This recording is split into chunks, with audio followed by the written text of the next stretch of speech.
Вам нужно с нами проехать. У вас багаж при себе, все. Пожалуйста, только без звонков. Ладно? Спокойно. Телефон в кармашек. И мы поедем.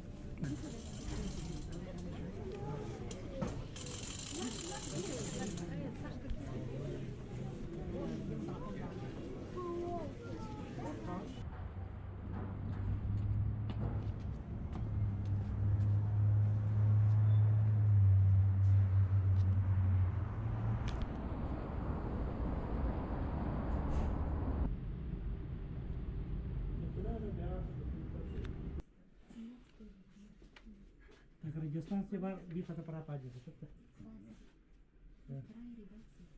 Автомобиль типа.